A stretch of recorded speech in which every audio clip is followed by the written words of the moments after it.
You are now entering Film Club.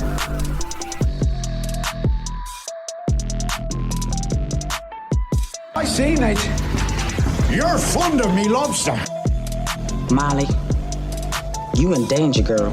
Your ass looks like about 150 pounds of chewed bubble gum, Kyle. You know that? Say it, sir! I don't believe you people. What do you mean, you people? What do you mean, you people? Now answer my question. Were you rushing or were you dragging? Answer! What's going on, everybody? I Welcome don't to care Film what you guys Code. say. My name is Phoenix Clouden, and as always, joined by the two greatest co-hosts in the world. We have first, of course, our man Zach. Zach, how are you, sir? Doing great, man. Got home about, 30-ish, no, about 45-ish minutes ago. So doing good, man. Excited to talk about the movie, and yeah, doing good. All right, awesome. And of course, we have Brandon in the house. Brandon, sir, how are you? Man, I am good. Like Zach just mentioned, like he saying he just got home.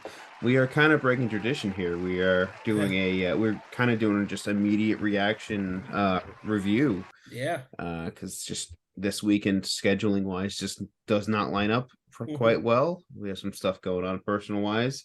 So we're like, yeah, let's go ahead and just record now. So yeah, it is good to be back. It is good to be talking about yet another Marvel movie. It's been a while since we've discussed one, and based off of how Thor: Love and Thunder was, I'm pretty sure we're gonna have a better mindset on this film compared to that. So, how are you doing, Phoenix? I am sleepy. I've been up since 7 o'clock this morning, so yeah. And I was more than ready to go to bed, and then you guys texted me. It was like, "Hey, let's do the show now." I'm like, okay, great. So yeah, I'm excited. I got one eye open. Let's do this. Wait, I'd like to mention how Phoenix sent us a photo in the cinema chat, and I think that's the most fire reactions you've ever gotten on any take in the cinema chat or anything you've said. Yeah, finally. I didn't even see his cinema chat yet. Oh, dude, check it out. This man was dripped out. Yeah. Wait, no, I did see it. The all white. Yeah. So I liked it. My local theater had a special like red carpet premiere. One of the film festivals I worked with last year, they invited me, so I got to see a special screening of Black Panther tonight. Everybody came decked out. You know, I came with the all white for Chadwick. You know what I'm saying? That was dope. It was dope. It was a nice little event. I'll probably never wear white again because I just don't like it. White shoes. It was white shoes, white shirt, white pants. I wish I had a white hat to go with it. That would have been dope too. But yeah, all in all, it was a lovely evening, and got to see this movie. So yeah, it was a good night. Awesome. All right.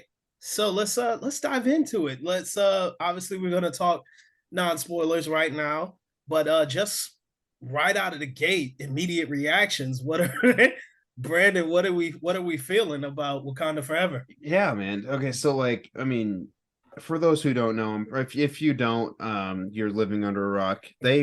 Chadwick Boseman passed away back in 2020 to cancer, and so that left the film without a lead actor, and so they I commend Marvel for making the decision to not recast or use CGI to fill him in like they did with Leia in The Rise of Skywalker and stuff with Carrie Fisher. And so just scratching the surface, just kind of spoilery, I think they handled Chadwick's death well. And I think they used like with how they handled T'Challa not being in the film was very well done. I'll say that. There were a lot of moments where I'm like, oh my God, this is emotional, man. Like there's a lot of moments where there's no audio coming from the film, and it's just like memorial bits, and I'm like, man, this is getting to me. Yeah. Zach, what about you, Ben? I'll say this. I think as far as this year goes, it's probably the best Marvel project that's been put out. in my opinion. Yeah, Yeah, I easily. mean, like Brandon said, I mean, there's no other way to say it. Like they handled his death really well. Um, I mean, I have some like there's some things I do want to talk about, some nitpicks, but you know, we'll kind of get to that. But overall, like I had fun. I enjoyed it. I thought it was a great homage to Chadwick. So yeah. Yeah, solid. Like I as much as I enjoyed going to like a special premiere, I had a bit of a older crowd at my theater, and they weren't the best. Like I'll just put it like that. They weren't the best, and it kind of tainted my experience with the film a little bit. But outside of that, I really dug it. I love what you said, Brandon. Like I think this movie did a fantastic job in handling Chadwick's passing, and I thought they did a really good job of incorporating it into the script. It worked. It really worked on that level. Um, Overall, man, I was pretty wholly satisfied with it. There are a few nitpicks that I think we'll get into that definitely kind of didn't rub me the wrong way, but hurt the film I think a little bit. Um, but overall, I'm fairly good with what we got here, and I think easily this tops what we've gotten so far in this phase. Yeah. I will say as well, I did not have a great theater experience. Mhm. So I was about to say exactly what Zach just said. Yeah, it was a rough go. I was I don't know, I was expecting more from the theater. I don't know. Mine was crickets. Mm, Yeah, like yeah. literally not a single clap all Oh, night. that's weird. My theater was clapping up a storm. That's crazy. We had one clap, and I'll mention that when we get to it. But yeah, um, my issue was there were people like just talking and talking and Oh yeah, talking, and they weren't whispering. yeah, They were yeah, pretty loud, and like I didn't feel like reaching over to them and telling them to shut the hell up, like yeah. what happened with No Way Home. There's this. I think I mentioned it during our review there. Just there was this little kid who kept making commentary at everything, and this guy was like, "Shut up" to an 8-year-old. Yeah. So that unfortunately did not happen this time around. But yeah, I'm ready to break the seal of spoilers if you guys are. Yeah. Just want to point out real quick, because I don't rank the Marvel TV Disney Plus projects with my 2020 rankings. So right now I only have the movies here, and got Doctor Strange Multiverse of Madness at 35 and Thor Love and Thunder at 59. So yeah, easily Black Panther is gonna be above both of Yeah. these pretty fairly. So yeah, let's go ahead and break the seal of spoilers.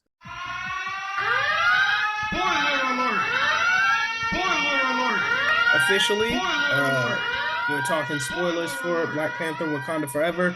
Guys, if you haven't seen it yet, which you probably will not have by the time this episode drops, go out, check it out, come back, let us know what your guys' thoughts on it. Zach, we'll start with you. Spoiler thoughts. What happened in Wakanda Forever? Yeah, so right from the get-go, the very opening of the credits, like right before the pre opening, I guess you would say, like I really liked that they started right away with T'Challa's death, or Chadwick Boseman's death, and so playing music over the Marvel logo, like it was just dead quiet, and like you hear just like wind, and like I thought that was really nice. I like that Yeah. they started with remembering him.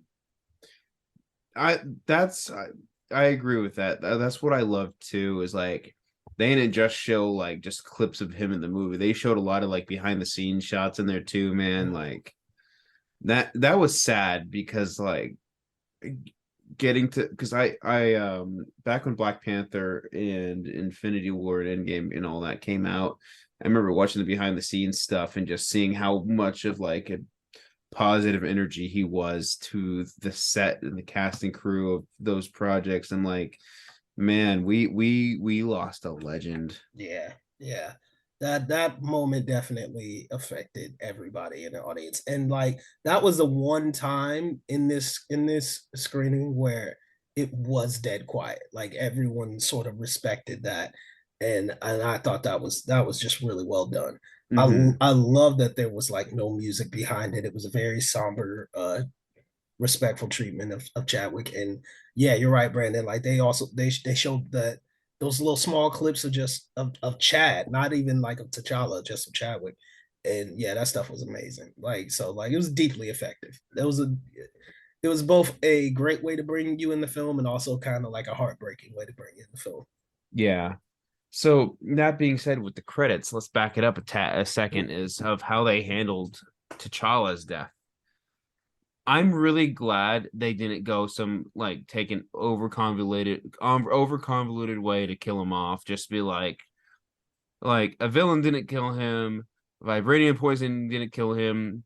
We just know that there was something going on with his heart, and it was like unspecified. And I'm fine with that. Yeah. We didn't need a whole song and dance to figure out why did this man die if he had the power of the Black Panther. We didn't need that. Yeah. Well, Because like I think I just want to say this. I think Marvel does a really good job of relating to um like the people who are watching or anything like that, because honestly, like the greatest part about that was like it didn't have, like you said, Brandon, like it didn't have to be this huge battle. Like it was like he's still human, right? Like they didn't make him like this god. Like he's a human being who has issues just like any of us do. yeah, I thought that was great. Yeah. that's what makes I think that's what makes the Marvel touch feel so special. Like, I mean, yeah, DC is starting to progressively get better, but something they'll never do, in my opinion, is like show their heroes have a not a human side to them, but like show that they are a normal person. So Yeah. like even with just like with T'Challa, man, like they did it well by just like showing off like, yeah, death is a natural part of life, and just like never take any moment for granted. And just like there are moments in life where you can't explain, they happen, they're unexplainable, and just you got to live with that. You got to keep living in their memory. And I thought they did a really good job of not just handling it in T'Challa, but like tying it to the real life story. Like what I'm saying, like Chad was going through this battle sort of by himself. What I'm saying, for years, and until it was just too much. And so like I think the way that they handled it in the story was very similar to that real life struggle. And Mm-hmm. I mean, kudos to everybody in that scene, because that could not have been easy to shoot. Like that really could not have been easy to shoot, just knowing that you are sort of reliving the real life situation. So that was a tough one. And you notice it was primarily just uh Leititia and Angela Bassett for that scene, because you can't have a lot of people on that. That would have just been too difficult. But Mm-hmm. I thought it was really handled very well. Yeah. So progressing on a little bit, how did you guys feel about Namor's entrance? Are we talking about The naval ship, or the whatever ship that was in the Well, I mean, that's more not. just his army? Yeah, I was gonna say his army came through earlier.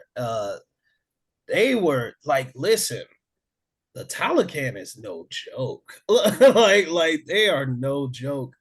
Um, imagine like you got a force who like they have a hypnotizing like call that they have that sends a bunch of people like careening into the river on their own. Like Like, sirens. yeah, Yeah. exactly. I was like, that's deadly enough. But then like, they're extremely difficult to kill. Like it's a whole thing with the with these guys.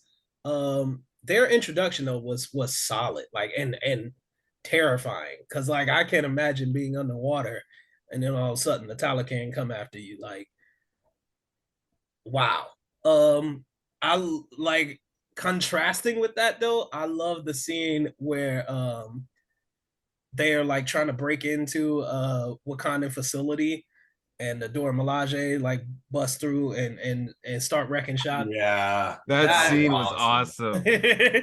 That was so cool. And it was like contrasted with Angela Bassett giving her speech at the UN. I was like, oh man, that was sweet. That was really well done.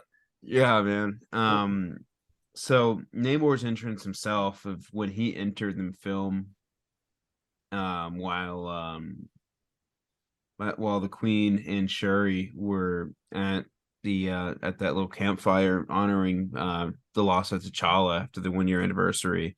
First of all, I'd like to mention that scene was beautiful. Oh yeah. Just another way of just how Marvel writing gets you, man. They're like, yeah, just don't tread on the past. Like the time of mourning is over. Like you just live in their memory and all that. So, but Namor's entrance was great. I have an issue with that though. For me, I think it's just I started dying of laughter in the theater when he started flying with the little fucking feathers from his feet, man. I was like, what? Hey, they made that work. I'll give them that. Like they made it work. Yeah, they did. It was like legit. Like you're thinking like I'm like the design itself doesn't really make a lot of sense. Like it kind of looks a little weird, but they made it work. I think they did solid work with it. Going back to your point though about the writing in that scene, like what I didn't expect was what they went with Shuri, how she was sort of like rejecting of the gods, you know what I'm saying, and kind of blaming them really for her loss of her brother and her dad and all of that. Like it was good. And like I love the line she says when she says, like, if I think about my brother too long, it won't be these clothes I burn, it'll be the world. You know what I'm saying? And I'm like, yeah, like I feel you on that. Like that level of loss and grief, it doesn't matter how much time passes, it doesn't really go away. And I kind of felt her on that. So yeah, like great writing. I mean, come on, Ryan Coogler, just great writing all around. I do want to compliment Tenoch Huerta. Oh, he was awesome. He was great. He was so good.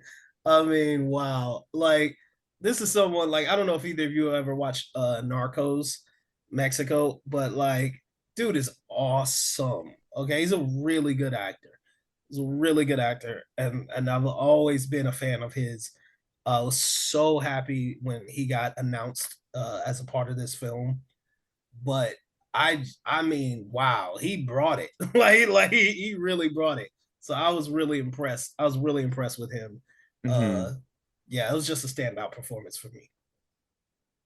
Yeah, man. I think as far as character development wise for him, I think it worked very well. I think something that I loved the most was part of me agreed with Namor. Like I didn't stand for what the ideologies he stood for, of just another Killmonger, burn the world so they can't have our resources. We have these resources, let's use them against the world. But like the difference between Killmonger and him, Killmonger was trying to use it to take over the world because he was given those weapons. Namor was to try to take over the world so people can stop trying to get those weapons. But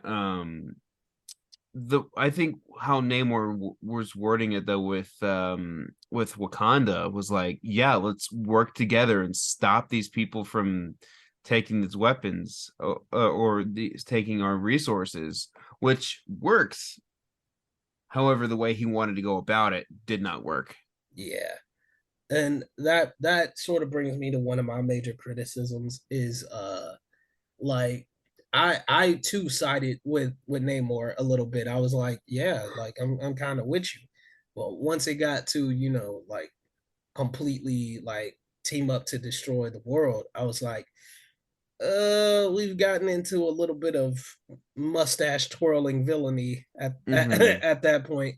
And I was like, that I was kind of like, we probably needed a little bit stronger of a motivation there for Namor. But other than that, like Tenoch Huerta played him well. I thought his storyline was incredible. That backstory that he gives Shuri when he brings her to Talocan. Whoo! Like, Yeah. yeah, it was great stuff. Great image. Oh God. I don't know who did it, obviously, but the cinematography in this movie was fantastic. Once again, costumes was incredible. Once again, production design was insane. Once again, congratulations to all of y'all like who worked on that. Just stellar work. You know what's crazy for me is like you mentioned Namor's like backstory of him like, going on a monologue about it. That monologue, what's crazy is like there's not a lot of films that could do this. That monologue would have completely worked had he just been on camera just explaining it. No need for like any flashback scenes, you know? Mm-hmm. There's not a lot of films that not a lot of films or actors that could make that work. He was one of them. Absolutely. Like, I mean, I appreciated the visuals because I think they did amazing work with him. But yeah, you're 100% right. He totally could have stood there and just delivered it. I Mhm. loved Riri Williams, her introduction. I really liked her introduction, and I liked how they kept messing with Okoye throughout this movie. I thought that was great. That was like it was just enough humor for it to be like perfect. Honestly, I really did love that. Yeah, that's one thing I'm not exactly as high on as you guys are. Um, I found like the humor in this movie is good. There's actually solid humor in this. It's not overdone. I think it's really well paced. Um, except for Riri Williams. Like especially in her intro, I just found her a little bit over the top. Like just a little bit. And like for everything else, especially where the film was at the moment when she's introduced, it seemed like a big rush of humor that didn't need to happen at that moment. It's like we're dealing with some really serious issues. We got literally like war on our doorstep, and she's throwing MP3 players at a fucking Dora Milaje. Like I'm like, no. Like See, at least she didn't. At least they didn't assume it was a hand grenade and then start playing music like they did in Love and Thunder with an MP3 oh player. God, did they do that? Oh yeah, because Valkyrie took out a portable speaker and Jane was like, she was like, "Is that a hand grenade? Portable speaker." And they started playing some music and they were like just bobbing their head and vibing to it, man. God, At least they used it for a good cause this time. that movie I'll say I don't know. I kind of disagree, Phoenix. Mhm. I feel like the difference between Marvel and DC, right, Mhm. is that it's not all serious. I don't feel like it was rushed. I feel like we just went through a lot of heavy stuff without any humor. They didn't make a joke during that, which I think was appropriate. And I think now they're just trying to break it up. And so I did find it appropriate for the timing. And I appreciated that because I felt like doing it before was just wrong. And this is the first time where we kind of get a little bit of a breath where, they're just going to go pick up this girl, they don't know her, she doesn't know them, they're not trying to lay everything on her, all like she knows, of course, that T'Challa in the movie has passed. Like she knows all that, right? But like, I feel like this is a good way for them to kind of meet each other, kind of be a little playful and kind of get past serious stuff, break out a little bit, and get back to it. You know. I mean, yes, I agree. I just feel like maybe it was like I didn't have a problem with humor there, but I think it was just the way it was done. Like it just didn't sit well with me. Like her calling Okoye Ashy, I was just like, I thought it was funny. like no, like whatever. Like I'm like I don't know. Maybe if it was like Ao or somebody, like somebody who's not the general of the Dora Milaje who could literally kill you like in a heartbeat, maybe. I'm like, but I don't know. I just thought it was a weird person to say that to. But anyway, I mean, overall, the character grew on me. So, like, what I'm saying, I definitely appreciated her more towards the end. But her intro, I was just like, kind of just rubbed me the wrong way. But I get what you're saying, Zach. Like, at the timing of the humor, I thought was well done. It's just maybe not the way I would have liked it, but that's just me. So after we're introduced to Riri Williams, obviously we find out that she takes them to the garage. They find out she's building an Iron Man suit, and that she's been like inventing since she was a kid. And then, of course, the FBI, or sorry, CIA, I think, right? CIA. No, I think it was the FBI. It's the FBI? Yeah. Okay. So the FBI comes after them, and then they all get away, or they're trying to get away, and then I can't think of the name. The city, I don't know why they did this in the comics. The city's Atlantis. Mm-hmm. So I'm always thinking like the Atlanteans, but like they couldn't do it. Yeah, no, they couldn't because that's Aquaman. That's Aquaman's land now. Like they literally copyrighted the name, so they had to switch it up. And technically DC is canon to Marvel because in Eternals they mentioned Batman and Robin. Do they? Yeah, they do. I don't remember that, but yeah. Is it Tecoans? The Tecoans? Tecoan, yeah. Talikans? Okay. Yeah. Brandon was like, yeah, Tecoans. Listen, I'm tired. I'm at the point Talikans. Saying... Okay. Yeah, the Talikans. And then they're obviously after them on the bridge. After they think they're getting away. Which was another badass fight scene. Oh, that fight scene was awesome. Like, oh man, yeah, that was dope. Okoye during that fight scene was so cool. Yeah, I loved it. Yeah, that was solid. I was like, she literally took on 3 badass Talikans by herself and won technically. Like these fools should be dead, but yeah, like I thought that was a great way to make both Wakanda still look strong and the Talikans look strong. Mm-hmm. Yeah. So quick shout out to Ludwig Göransson, the composer of this film, for making the Dora Milaje theme songs just so freaking good. Nice. I like, speaking of like, dude, like I tried so hard. Okay. I tried so hard to avoid everything from this movie. I didn't listen to any of the music. I avoided all the TV spots. I just wanted to go into the film as fresh as possible. Of course, I did not have that luxury because somebody said something on Twitter, and we'll get to it later. But they messed something up for me. So I'm a little bit upset about that. But overall, like Ludwig's score was amazing. Like, that dude's good. Like that, like the thing I can't get past is like everyone did a fantastic job here. Like, you know what I'm saying? Like, regardless of my nitpicks or whatever, like everyone did solid work. Like everyone was solid. I gotta know what scene, well, not scene, but what was spoiled for you? Because I mean, I went in, I saw the first trailer for this film, and that was it. I didn't see any TV spots. I didn't watch the second trailer that came out. I kind of want us to get to the part that's spoiled first because I have a feeling I know what it is. I have a feeling I know what it is too, but we'll get to that in a second. So, all right. So fast forward a little bit.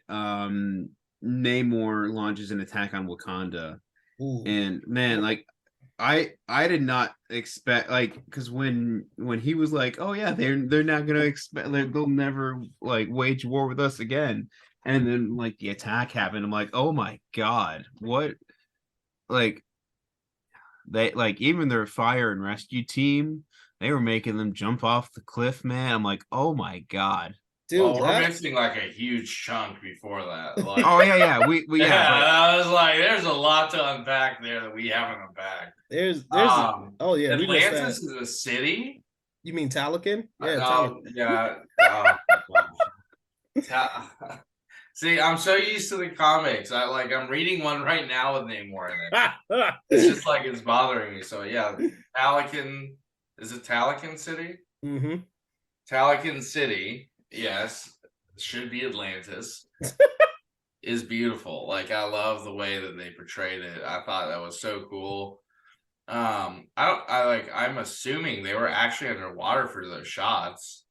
It definitely did look like that would be very hard for them to pull off, set up. Yeah, to like try to recreate that without them being underwater. The way the hair flows and everything, the way they're moving. It just seemed like it was filmed underwater, which I think is cool if that's what they did. I mean, more than likely, I think so. Like there's you know what I'm saying? There's some magic and trickery obviously to it, but like yeah, I think they definitely pulled some stuff off that is impressive, like impressive to the oomph degree with just their visual styles, which thank God, like that's one thing I can definitely say wasn't a big issue. Like the visual effects were finally like solid, like nothing glaring, nothing like really distracting. Like it was finally looked like they took their time on it. So I'd like to quickly mention too is like I can't remember where this scene happened, but they mentioned Thanos at some point, like the attack on Wakanda with Thanos and stuff. I wanted to mention this before I forget. This was like the first post Infinity War / Endgame content from Wakanda that we've seen. Yeah, and I'm glad they continue to mention it, just like because like they do fill in those little gaps of like, oh hey, where was this character? What was this person doing at the time? Yeah, absolutely. And probably could have done a little bit more, but yeah, exactly. Wait, Brandon, did you say this was post Endgame, post Infinity War? Like this was like timeline wise, this is the first bit of content from Wakanda that we've had post Infinity War and Endgame. Oh, okay. Well, yeah, that makes sense. Okay, I was gonna say there's quite a few things. I was like, it's definitely not the first, but is probably, I'd say besides Spider-Man No Way Home, this is probably like the best Marvel's put out since Phase 4, in my opinion. So I completely agree with you there. I think No Way Home will still top this. Because I mean, No Way Home tops everything. Sorry, phase 3, right? 4. Phase 4. Was it phase 4? We're in phase. No Way Home was phase 4, so no, we're still. No. I'm saying it's the best they put out since phase 3 ended. Is what I meant to say. Oh, yes. Not phase 4. Yeah. Because this is the ending of phase. Okay, cool. We're on the same page. Did this end phase 4?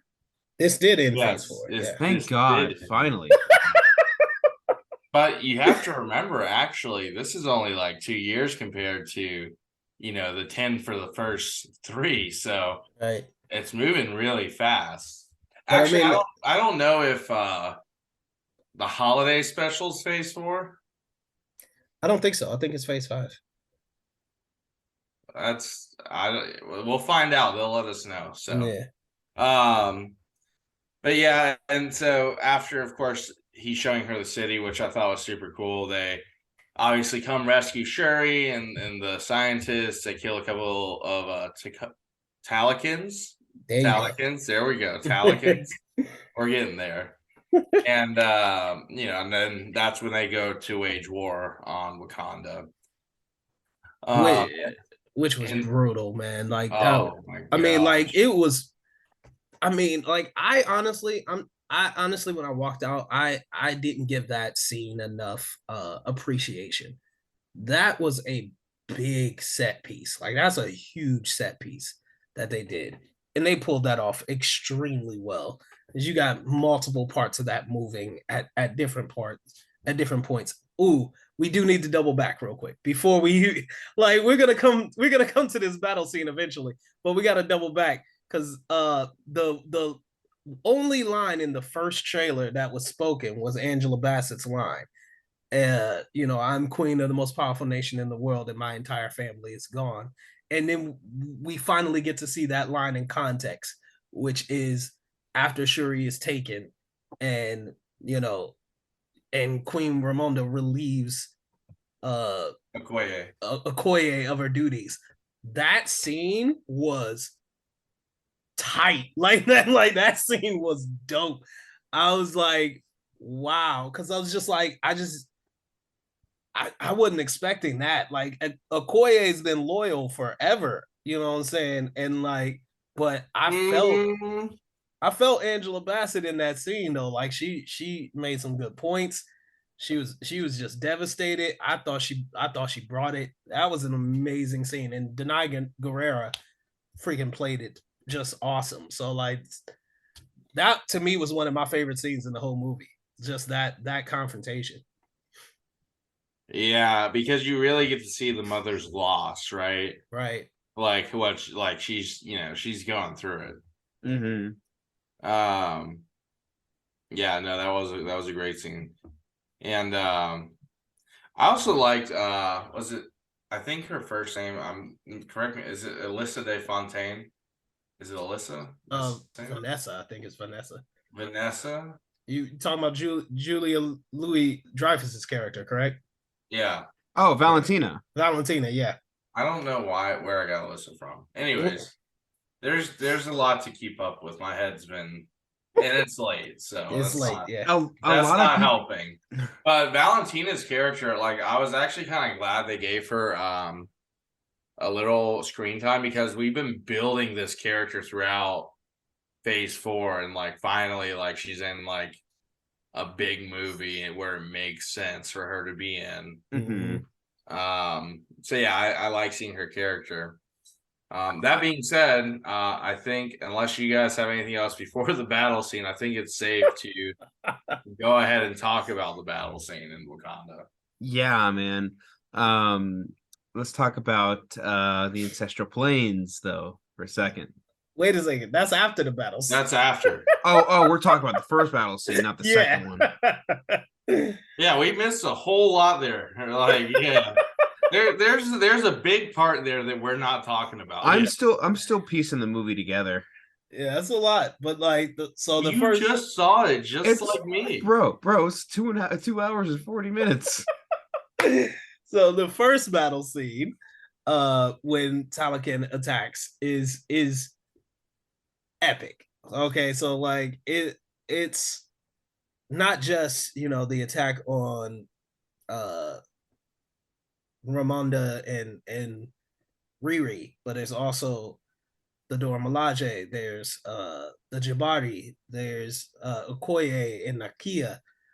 Like, it's so many moving parts, and like the level of destruction that goes through in that scene. I mean, it's just, honestly, like, I don't know a lot about rigging, but I know the riggers were put through the rigor, like pretty much putting all of that together, because that's a lot of things you have to build, and then a lot of things you have to tear down, and then you have to do it all over again if you get the shot wrong. It's just a lot. So like, kudos to the cast and crew. They don't usually get a big shout out on this show, but like, that's a huge set piece, and I thought they did amazing work with it. And the characterization that was going on throughout that fight scene I think was amazing. M'Baku, who Winston Duke is amazing as M'Baku, and like his just confidence is like he sees Namor and he thinks it's like I'm taking this guy Take out. this guy. It's like, He was like a fish guy. It's like I got this, and like one punch, like Namor just sends him flying and like lays him out. I was like, dang, like You know what's so funny is like it wasn't even a punch. He just smacked him in the chest. it was brutal. It was beautiful. It was good to see, but it was like, yeah, he's really Well, it really gave you a sense of like Namor's strength, right? Yeah. Mhm. Which I thought was really, really well done the way that they portrayed him. Yeah. And I want to say the water bombs are like such a cool concept. Oh yeah. Yeah, like those are so cool. Those are cool and dangerous. Like, man, like that's what I mean. Like Talocan is really dangerous. Like they're a very dangerous enemy to have. They learned what water balloons were. They're like, hey, what if we just use these as weapons? Like it works, but like they flood Wakanda. They end up killing Queen Romonda. And I don't know. I'm guessing you guys thought the thing that I got spoiled was the cameo, but it was not. It was this. Someone spoiled Angela Bassett's death for me. Really? Yes, and that really pissed me off because it was an emotional scene, like an absolutely emotional scene that would have devastated me had I not known it going in. Like as a major plot point, that would have absolutely wrecked me. I'd be a blubbering mess now on the podcast, like if I hadn't had that ruined for me. So hopefully those people listening, you didn't get it spoiled and that moment really hit for you. What about you guys? Did that moment hit for you? It was so close, but not fully for me. I felt like that was throughout the movie. Like I felt myself getting like emotional, but I couldn't. Like I just didn't. There were no tears. Same. Like it caught me. When it happened, it definitely caught me off guard. It wasn't enough to get me emotional though, because I mean, as soon as like you saw her like drowning in the water, I'm like, okay, yeah, no, she's gone. I mean, I would say my eyes were like watery, but there was no physical tears coming from my face. Like it was definitely close, but it just didn't get me there. What about you, Phoenix? It didn't get me there either, but again, that's because. But do you think you would have gotten there if? Probably. I mean, like, and I think that's mainly because I have more like an emotional connection to Angela Bassett more than anything. But Right. Yeah. And I mean, like, honestly, I kind of hate the decision because I'm like, it's a character who, what I'm saying, we didn't get enough of in the first movie, right? And then we finally get more of her here, and then we lose her. It just didn't feel like it was enough emotion behind that character to draw that response. You know what I'm saying?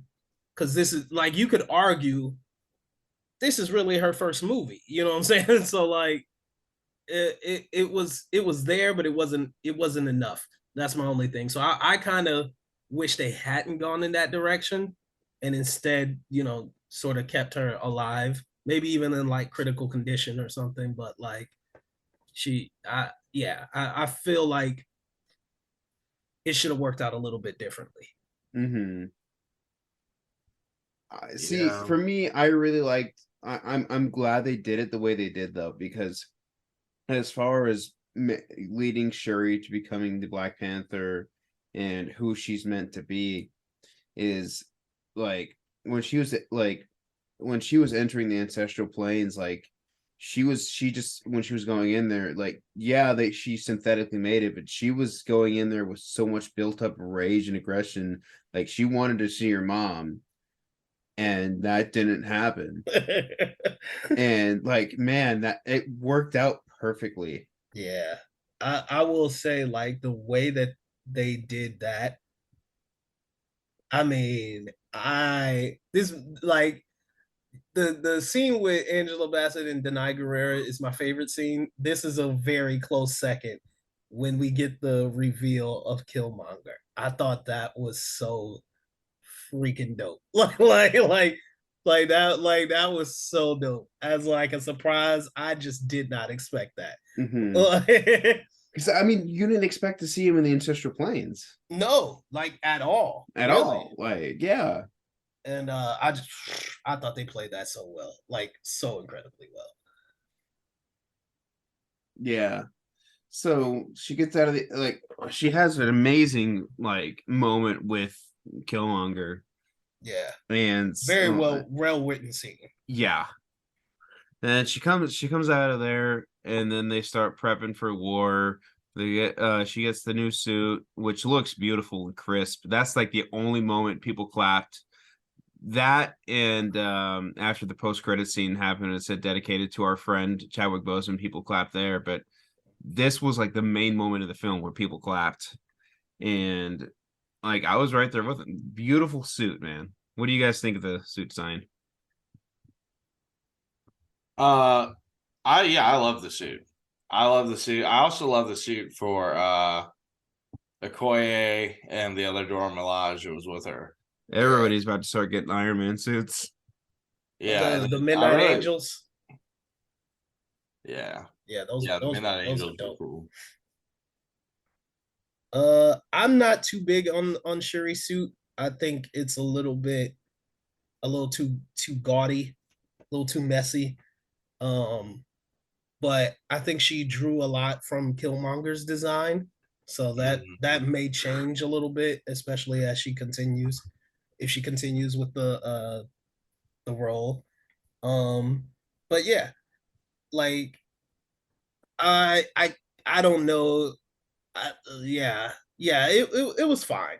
Like there are other costumes in this movie that are so dope that I'm not even mad at the suit really, because everything else looked beautiful. Like Yeah, and and then I guess after that is when they go into the final battle. I really liked how her and Riri came up with a way to kind of trap Namor or weaken him. With the evaporation, that was super cool.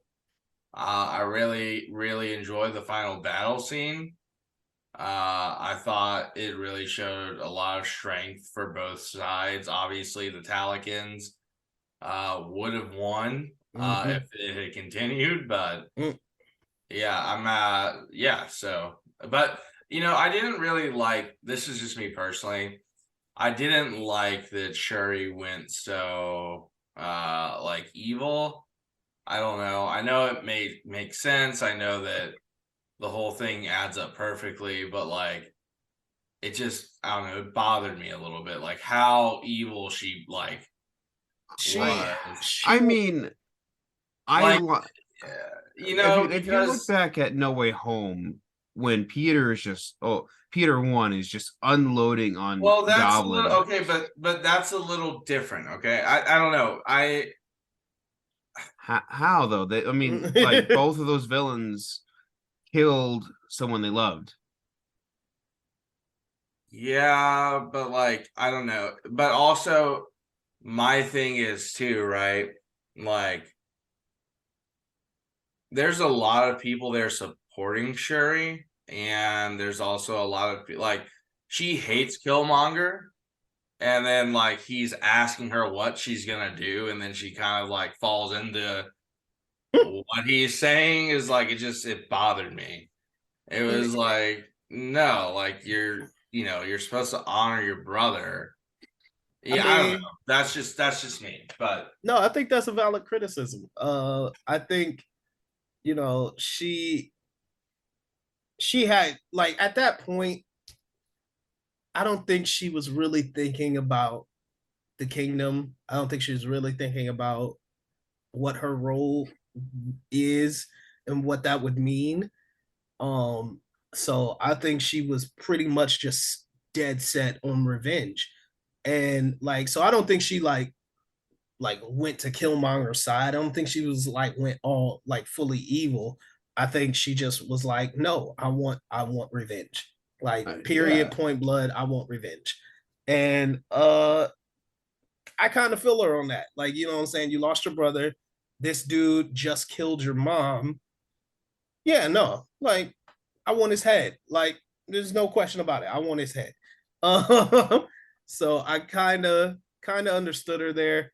Um, but yeah, I'm also kind of in agreement with Zach. Like, it was a little bit too quick and like sudden. Like, it was a little sudden for her character. I think I think the change up for her to go from like I'm about to murder you to I'm gonna spare your life and we're gonna work together. I think that was a little too rushed. Okay, I will tell you this. Like that scene, okay, so obviously there's this huge battle at sea, and the Wakandans lead out the Talikins, and then they have this huge plan to like kill Namor, right? And I will tell you that scene where she is trying to kill Namor, I was getting pissed. Because this is why I got pissed. I got pissed because if they had actually killed Namor, I would have lost my shit. Like, I would have lost my shit. Would you have walked out of the theater? I honestly would be close.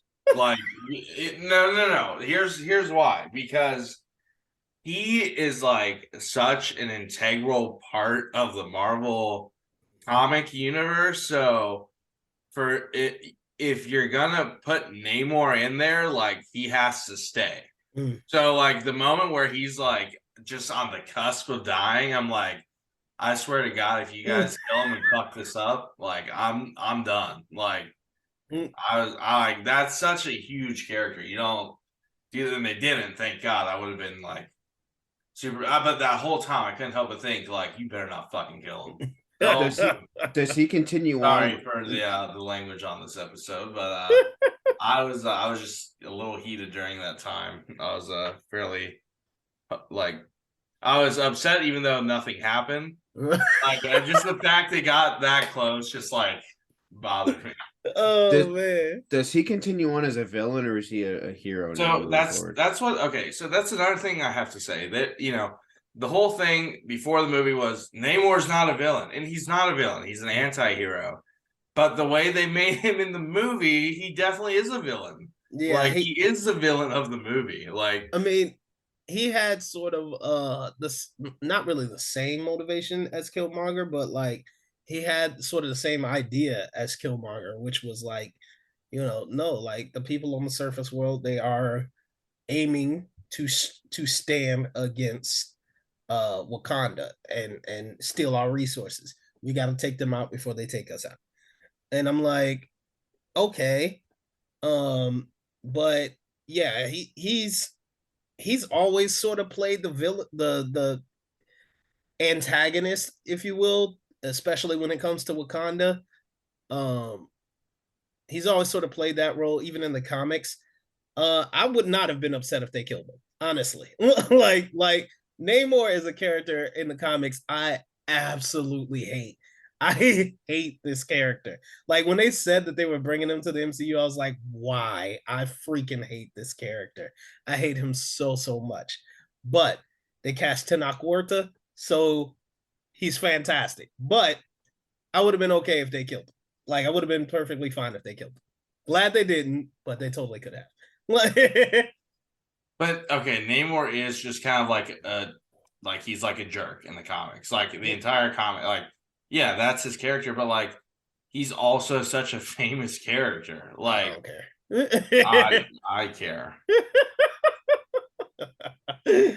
But I did like the resolution, right? Is like, okay, like now we know how to beat you. So like, like you can't just step to us and think it's gonna be easy. We know how to beat you, and we'll defeat you. Like we will defeat you. So I like how they basically just resolved it. Was like, You know what I'm saying? We're gonna stop right here and send your people home. We'll send our people home. Everybody goes home. It's safe. We have a little bit of a truce right now, and that's that. Like, but I think we know like this ain't over, right? Like this is not over. We're gonna see these two entangle again. Um, and I'm looking forward to it. Like I'm like honestly looking forward to it. Yeah. And let's talk about I guess from there, so Namor yields, right? Mm-hmm.